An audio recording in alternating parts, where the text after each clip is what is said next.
Olá, amigos, bom dia, boa tarde ou boa noite. Para mim são 20 para as 10 da noite, então, portanto, seria boa noite. O importante é que vocês agora estão iniciando a nossa primeira aula de teorias e práticas da comunicação dentro do curso de técnicos em multimeios didáticos. Para quem já assistiu o primeiro videozinho lá no começo da matéria, já me conhece, meu nome é Leandro e eu vou conduzi-los através dessa disciplina nas próximas 3 semanas. Uma pequena palavrinha sobre a forma como o conteúdo está disposto no Moodle. Vocês vão perceber que há várias abas na parte superior e ali tem um indicativo como a agenda, a base de conteúdo, onde estão todos os textos produzidos especialmente para este curso, e assim como também diversos links de temas que eu creio que possam complementar aquilo que eventualmente eu não tenha alcançado durante as nossas aulas. Nós vamos ter uma aula como essa, gravada, de cerca de 15 minutos ou 20 minutos, não mais que isso, para não ficar exaustivo. Vocês vão perceber que tem muito conteúdo. E possivelmente vocês, quando verem o conteúdo, vão dizer: bom, esse cara é louco e eu não tenho condições de ler tudo isso. Bom, não e sim. Não, eu não estou louco. E sim, você pode ler os textos, todos. Mas a verdade é que você pode garimpar ali e encontrar aqueles textos com os quais você melhor se identifica. Todos eles, cada um à sua maneira, leva até vocês uma pequena parcela do conhecimento, que ao final do curso, quando somados, alcançam as habilidades necessárias que precisam ser desenvolvidas durante o curso.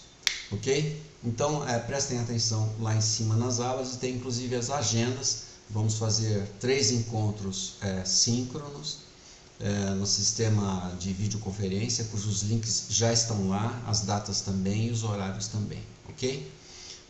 Eu estou à disposição pelos canais do SWAP, assim como também o meu e-mail está disponível lá na base do Moodle, e durante as próximas 3 semanas estou à disposição de vocês para retirar qualquer tipo de dúvida. Participem dos fóruns. A cada final de bloco de semana há um pequeno questionário, e no final do curso vocês farão um questionário de 10 questões também online. Nesta disciplina vocês terão 2 oportunidades para preencher o questionário, e depois dessas 2 é incorrigível. Aí então gera sua nota. Se por acaso ainda assim você precisar de um auxílio no final, uma recuperação ou alguma coisa assim, existe o período de, se não me engano, de 26 a 30 de junho, e aí nós então vamos conversar e ver que tipo de atividade será possível de ser feita, para que possamos complementar a nota que falta, tá bom? Então hoje, no nosso primeiro encontro, que eu não quero estender demais para não ficar cansativo, eu só quero enfatizar que é importante que vocês assistam essas videoaulas e passeiem, naveguem pelo conteúdo. É um conteúdo vasto mesmo, quase que uma imersão semanal, sendo que nessa semana está liberada a primeira semana, o sistema automaticamente vai liberar a segunda semana ao término desta primeira, e assim sucessivamente até o final do curso, ok? Hoje eu vou abordar aqui muito rapidamente qualquer outras dúvidas que a gente tenha ao longo do processo. Nós podemos ir resolvendo pelo site, pelos fóruns ou pelos canais de comunicação, ok? Bom, acho que já até falei isso, né? Bom, enfim, eu estou sem roteiro, isso aqui não é uma interpretação, então pode ser que eu às vezes enrole as coisas, mas eu vou tentar desenrolar o mais rápido possível. Então, eu tenho aqui os assuntos que vamos falar hoje. Vamos falar rapidamente, não tão rapidamente, mas rapidamente o necessário para que você possa assimilar o que eu preciso que você pegue. Antes de entrarmos no tradicional linha do tempo de um processo construtivo como comunicação, que é o nosso assunto muito vasto, começar da história, depois como está hoje, depois como poderá ser amanhã, vamos avançar desta forma. Mas como eu disse no começo, naquele pequeno vídeo de apresentação, eu optei por uma forma um tanto alternativa, para que a gente possa construir algumas coisas lateralmente, para que essas coisas mais tarde juntas nos deem uma versão ou uma visão mais clara do que a gente tem que alcançar, ok? Então vamos começar com uma coisa chamada tecnologia. Bom, é claro que para um técnico em multimeios didáticos a tecnologia é um fator imprescindível. Então há uma classificação acadêmica para o que nós podemos chamar de 3 tipos de tecnologia e que vocês precisam considerar, porque cada uma delas tem uma aplicabilidade, e entendendo bem a diferença entre esses 3 tipos de tecnologia, você vai conseguir entender com mais clareza o momento que uma tecnologia está chegando e como e quando você deve utilizá-la num ambiente educacional ou num processo de construção de conhecimento, ou mais tecnicamente falando, num processo pedagógico de construção de conhecimento, sem querer ser repetitivo. Então, o nosso primeiro tema são as tecnologias emergentes. Muito bem, essas tecnologias emergentes, nós as classificamos, na verdade, deixa eu me ajeitar mais para cá, né? Em 3 tipos. Essa classificação acadêmica, justamente como eu acabei de dizer, nos oferece um panorama mais preciso da origem daquela tecnologia e que tipo de situação ela pode ser aplicada. Então, as tecnologias emergentes, como o próprio nome diz, são aquelas tecnologias que estão chegando. Mas isso é uma visão bastante pragmática, em alguns momentos é falha, porque a gente até visualiza a chegada de uma tecnologia, mas nós nunca conseguimos prever o tanto quanto ela alteraria as nossas estruturas sociais e a forma como nós lidamos com elas em sala de aula, principalmente, como ela pode transformar a educação, já que é o nosso foco. Porque uma vez que transforma a sociedade, consequentemente, em algum momento, ela transforma também os processos educacionais. Então, as tecnologias emergentes são aquelas que estão à linha do horizonte, elas estão emergindo, como era há muito pouco tempo, coisa de não mais que 6 meses, o chat GPT, por exemplo, GPT, que nos dá respostas imediatas para praticamente tudo. Há algum tempo nós imaginávamos, sim, a inteligência artificial, mas nós a imaginávamos em formas muito específicas, como machine learning, ou deep learning, ou alguma coisa mais aprofundada. Agora simplesmente escorreu para o grande público. E como eu já acredito que tenha sido esse o caminho para muitas outras tecnologias, nós estamos agora usufruindo da pontinha do iceberg. Isso seria apenas o começo. Mais para frente nós vamos discutir alguns paradigmas que foram derrubados ou que estão sendo derrubados e, consequentemente, novos problemas a serem enfrentados pelos educadores, pelos técnicos em multimeio e todas as pessoas ligadas direta ou indiretamente à tecnologia. Muito bem, então uma tecnologia emergente é aquela que está chegando. Na sequência temos as tecnologias convergentes. Na verdade, toda a tecnologia utilizada nos ambientes educacionais hoje, no que diz respeito a processos computacionais, máquinas, equipamentos, projetores multimídia, canetas óticas, quadros interativos, todos eles são fragmentos de tecnologias que foram emergentes, mas que, uma vez instaladas, convergiram para a criação de uma outra tecnologia.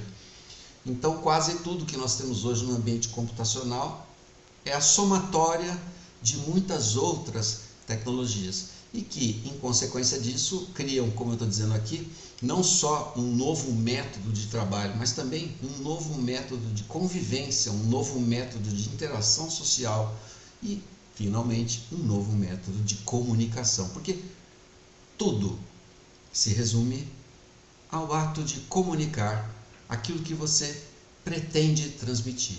Então, nunca na história da civilização humana estivemos tão instrumentados para poder proliferar as nossas ideias, sejam elas boas ou ruins, sejam fracas, convincentes, fictícias, factíveis. E a velha frase, E aí, galera, dá uma curtida aí. São comunicações novas, são um novo método de transmitir conhecimento. Muito bem, então essas tecnologias, quando somadas, são chamadas de tecnologias convergentes. E ao final, as tecnologias disruptivas, a terceira, né? Que eu acredito que seja também a consequência de tecnologias emergentes, que por sua vez foram fragmentos de tecnologia, a somatória de fragmentos de tecnologias emergentes. Então, as disruptivas são aquelas tecnologias que rompem com estruturas sociais e avançam para um novo paradigma. Ô Leandro, o que você quer dizer com novo paradigma? Muito bem, no ambiente acadêmico e cientificamente, nós sempre nos referimos à quebra de um paradigma quando uma nova verdade surge. Os processos científicos são sempre acontecem dessa forma. Nós temos uma verdade e esta verdade se encaixa em muitas outras pequenas verdades, como resoluções matemáticas ou resultados empíricos de observação, mas é um fato científico comprovado. Muito bem, aí então uma nova pesquisa levanta um novo fato, uma nova verdade que substitui a anterior. Portanto, nesse momento, nós trouxemos a quebra de um paradigma. Então, avançamos em direção a uma verdade ainda mais ampla de caráter científico. Neste caso, eu me refiro apenas a uma situação social convencional.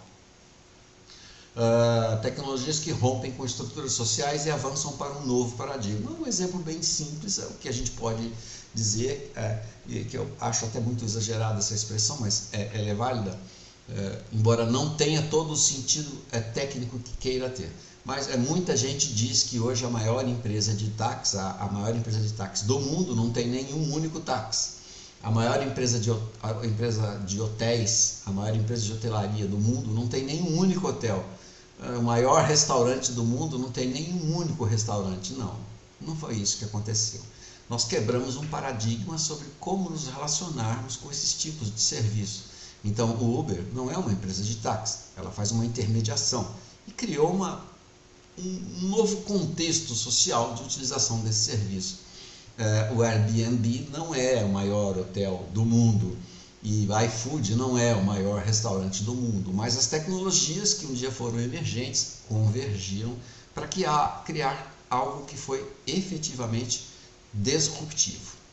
Muito bem, então uma vez que vimos essas três condições, três classificações das tecnologias, já estamos então preparados para tentar encaixar as novas tecnologias que estão por vir ou aquelas com as quais nós nos relacionamos em uma dessas três classificações.